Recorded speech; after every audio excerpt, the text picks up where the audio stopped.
শুভম, তোর ফোন বাজছে। কাউকে কিছু না বলে এভাবে সারা রাত। ছেলেটাকে খুব ভালোবাসিস না? খুব ভালোবাসলে একটা আগুন জ্বলতেই থাকে, কারো কারো আবার সেই আগুনে হাতও পুড়ে যায়। কিন্তু ভেতরের আগুনটাকে তো বাইরে আনতেই হবে মা। বাবার মতো চোখটা বন্ধ করে রাখলেই হতো বলো। জানি না তুই আমাকে কতটুকু চিনিস। যতটা চিনলে এড়িয়ে থাকা যায়।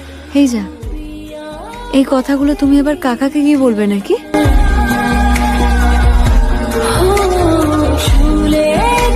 পাখি উড়ে যাচ্ছে দিদি। দিদি সরি, একটু বিরক্ত করলাম। মুন্নাকে নিয়ে একটা কথা ছিল, তোমারই ভালোর জন্য। মোনাদা কোথায় তুমি? পাখি জালে ধরা পড়েছে দিদি। অরিন্দমকে ছাড়ো, নিজেকে বাঁচাও এখন।